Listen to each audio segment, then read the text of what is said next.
Assalamualaikum warahmatullahi wabarakatuh. Selamat pagi anak-anak. Apa kabar kalian semua? Bapak harap kalian tetap dalam keadaan sehat walafiat. Baik, pada pagi hari ini kita bertemu kembali di pelajaran fikih pada bab 4 tentang ringannya sholat bagi musafir, ya. Di halaman 48, ya, di halaman 48. Kita langsung lanjut saja ke halaman 52. Muqaddimah. Safar secara bahasa berarti melakukan perjalanan. Ya, safar itu artinya melakukan perjalanan. Sedangkan secara istilah, safar adalah seseorang keluar dari daerahnya dengan maksud ke tempat lain yang ditempuh dalam jarak tertentu. Ya, contohnya kalian sekarang berada di jembatan 5, ya. Jembatan 5 untuk melakukan safar perjalanan, contoh ke Jawa Timur atau Jawa Barat. Itu namanya kalian disebut dengan musafir, ya. Orang yang melakukan perjalanan jauh, ya, disebut musafir. Jadi orang yang melakukan perjalanan disebut musafir. Jadi kalian itu disebut musafir, ya. Jadi kalian melakukan perjalanan jauh dari daerah kalian sendiri. Seseorang disebut musafir jika memenuhi 3 syarat. Ada 3 syarat. Pertama, niat keluar dari daerahnya, seperti Bapak contohkan tadi, kalian berada di jembatan 5, keluar kemana? Ke Jawa Timur, ya, atau ke daerah lain, dan juga memenuhi jarak tertentu, ya. Contohnya 80 kilo atau berapa, ya, itu namanya kalian dalam keadaan musafir.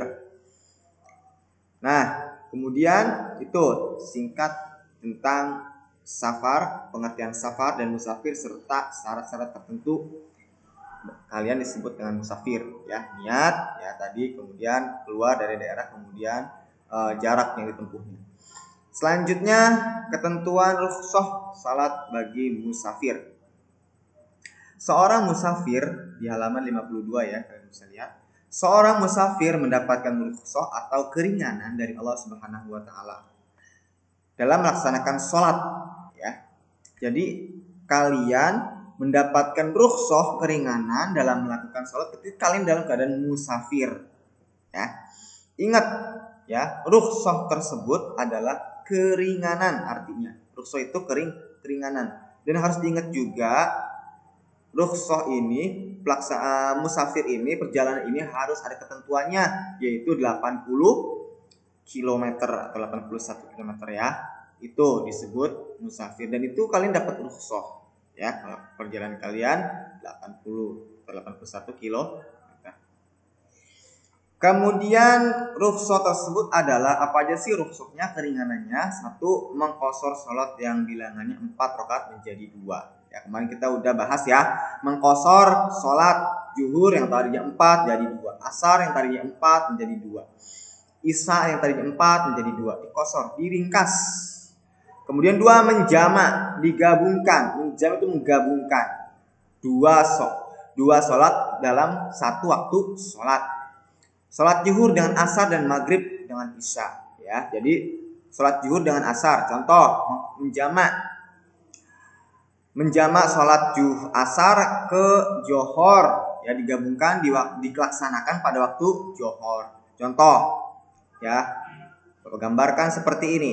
Kalian mau melaksanakan perjalanan jauh, tapi berangkatnya setelah zuhur, ya, berangkatnya setelah zuhur. Maka kalian menggabungkan sholat asar, ya, menggabungkan sholat asar ke sholat zuhur. Kalian melaksanakan sholat asar di waktu sholat zuhur, ya. Dan ingat juga, waktu kalian menjama itu jangan langsung di daerah kalian. Kalian melakukan safar dulu, perjalanan. Ketika kalian keluar dari daerah kalian, maka kalian bisa melaksanakan menjama sholat zuhur dan juga asar, ya, seperti itu. Dan juga begitu juga maghrib dengan isya. Sedangkan maghrib itu tetap 3, ya, gak bisa diringkas, tetap 3. Kemudian salat di atas kendaraan. Yang ketiga, rukhsah yang ketiga, salat di atas kendaraan. Dan yang empat, tayamum dengan debu atau tanah pengganti wudhu dalam kondisi tidak mendapatkan air. Nah, ini khusus untuk yang musafir, ya, yang mana ketika ingin sholat tidak dapat air, maka boleh ya dengan tayamum. Ya. Yang pertama, kita akan bahas rukhsah yang pertama, yaitu meringkas sholat. Ya. Mengqashar sholat adalah meringkas sholat yang 4 rakaat menjadi 2 rakaat. Ya, yaitu pada sholat zuhur, asar, dan isya. Ini yang bisa diringkas. Sementara subuh dan juga maghrib tidak bisa diringkas. Ya. Sampai di sini paham ya? Ya, sampai di sini paham? Oke. Adapun ketentuan dalilnya itu sebagaimana Allah berfirman dalam Al-Qur'an di surah An-Nisa. Bismillahirrahmanirrahim. Wa idza darabtum fil ardi falaysa 'alaikum junahun an taqsuru minas salati in khiftum ayyaftinakumul ladzina kafaru innal kafirina kanu lakum aduwwan mubina. Yang artinya, dan apabila kamu berpergian di muka bumi, maka tidaklah mengapa kamu mengqashar sembahyangmu atau salatmu jika kamu takut diserang orang-orang kafir. Sungguhnya orang kafir itu adalah musuh yang nyata bagimu. Ya. Nih ayatnya. Jadi kita boleh mengqashar salat ketika dalam keadaan musafir. Ya, mengqashar salat dalam keadaan musafir. Ya. Kemudian dari Aisyah radhiyallahu berkata, "Annas shalah awwalu ma furidat rak'atain. Fuqirat salatus safar wa timmat salatul hadar." Artinya, pertama kali salat diwajibkan adalah 2 rakaat.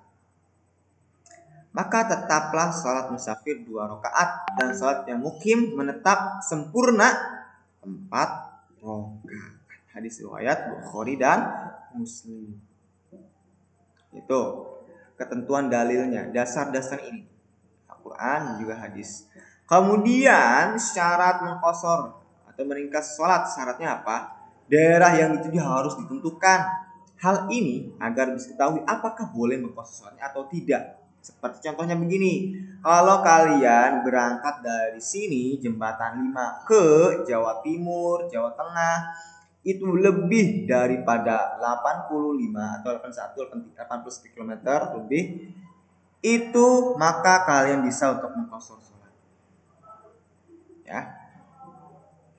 Dan juga ingat ya, ketika kalian sedang dalam keadaan musafir, kalian musafir ini dengan tujuan yang baik.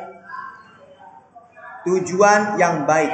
Kalau tujuannya tidak baik, maka tidak dibolehkan untuk meringkas sholat. Contoh, pergi ke Jawa Timur. Kalau dilihat dari syarat ketentuannya itu harus 81 km lebih. Maka, kalau niatnya kalian itu untuk contoh mencuri, ya, atau membegal, maka tidak diperbolehkan kalian untuk mengqashar sholat. Kenapa? Karena tujuan dan niatnya itu tidak baik. 1. Kemudian 2, kalau kalian pergi ke Jawa Timur tapi niat kalian ini untuk ziarah, ya, karena ziarah itu merupakan sesuatu yang sunnah, maka kalian diperbolehkan. Kenapa? Karena tujuan niatnya itu baik. Ya, seperti itu. Kemudian tujuan perjalanannya harus mubah, bukan untuk maksiat. Nah ya, karena rukhsah atau izin untuk mengqashar sholat diperbolehkan bagi musafir yang bukan tujuan untuk maksiat. Kalau tujuannya maksiat nggak boleh, seperti Bapak tadi bilang, ya mencuri, membegal, atau hal-hal yang lain yang tidak dibolehkan dalam agama. Itu mengqashar sholat. Sampai di sini paham ya tentang mengqashar. Jadi meringkas sholat. Ya, meringkas sholat syaratnya daerahnya harus ditentukan juga. Ya, apakah boleh mengqashar sholat atau enggak? Jaraknya ini pas gak?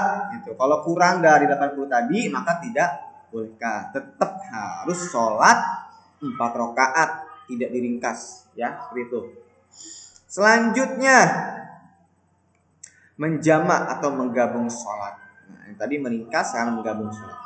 Bagi musafir boleh menjamak. Ingat, menjamak artinya menggabung, mengkosor tadi meringkas antara dua sholat, yaitu menggabungkan antara sholat zuhur dengan asar atau maghrib dengan isya, dan dikerjakan dalam waktu salah satunya, yaitu boleh dikerjakan dalam waktu zuhur atau dalam waktu asar. Begitu juga pula dalam waktu maghrib atau dalam waktu isya, boleh kalian melaksanakannya. Contohnya gini, mau jamak nih, tapi jamaknya mau ngerjain atau disebut jamak takdim. Jadi kalian melaksanakan sholat asar ya di waktu sholat zuhur, atau sebaliknya melaksanakan sholat zuhur di waktu asar, itu namanya takhir. Ada jamak takdim, jamak takhir. Ya, kemarin sudah kita jelaskan di bab yang sebelumnya ya tentang jamak. Seperti itu. Kemudian hendaklah azan untuk satu kali sholat dan iqamah pada setiap sholat, yaitu satu kali azan cukup. Ya, cukup untuk zuhur dan asar dan iqamah untuk setiap sholat. Jadi seorang musafir boleh menjamak atau menggabung sholatnya baik jamak takdim atau jamak takhir. Nah, ini dalilnya. An Ibnu Abbas radhiyallahu anhu qala kana Nabi sallallahu alaihi wasallam yajma'u bainal maghrib wal isya idza jadda bis sair. Sesuai dengan hadis dari Ibnu Abbas radhiyallahu anhu berkata, sesungguhnya Rasulullah menggabung antara maghrib dan isya jika dalam perjalanan. Jadi itu Rasulullah menjamak antara maghrib dan isya jika dalam perjalanan. Syarat-syarat mentakdim sholat, ya, mendahulukan sholat. Sholat yang pertama harus didahulukan, baru setelah itu sholat yang kedua. Jadi kalau sholat takdim, sholat waktu itu dulu, baru sholat yang kedua, baru sholat contoh nih, mentakdim sholat asar, maka sholat zuhur dulu, baru sholat asar. Gitu. Begitu pula sholat maghrib, ya, mentakdim sholat isya, ya, sholat maghrib dulu, maka kemudian sholat isya. Harus niat menggabung jamak antara sholat pertama dan kedua, dan niat dalam waktu melakukan sholat pertama, ya, seperti itu. Kemudian harus niat menggabung, ya, niatnya itu nawaitu sholli fardhu zuhur, kata ini jama'an bil asih takdim qasr lillahi ta'ala. Saya berniat sholat zuhur 2 rakaat jamak takdim dengan asar dan dikosor karena Allah. Kedua sholat harus dilakukan secara berturut-turut, tertib, yaitu tidak boleh tunda dulu, ya, nggak boleh tunda dulu. Langsung ketika setelah sholat asar, ketika melaksanakan sholat zuhur, langsung kerjakan berdiri, langsung sholat asar, nggak boleh jeda dengan apapun itu, langsung, ya. Kemudian harus masih dalam keadaan musafir satu melakukan sholat yang kedua. Jadi pada saat melaksanakan sholat kedua harus dalam keadaan musafir. Contohnya tadi ketika menjamak sholat asar digeser ke waktu zuhur, pada saat melaksanakan sholat asar, setelah melaksanakan zuhur mau melaksanakan sholat asar. Nah, ketika melaksanakan sholat asar itu kita masih dalam keadaan musafir, ya, tidak kita sampai ke tempat tujuan kita. Ketika itu kita langsung masih berada dalam keadaan di perjalanan, ya, seperti itu. Oke. Sampai di sini paham, ya? Kalau paham mungkin cukup sekian pembelajaran kita pada pagi ini. Mohon maaf apabila kesalahan. Tetap jaga kesehatan. Wallahul muwaffiq ila aqwamit thoriq. Assalamualaikum warahmatullahi wabarakatuh.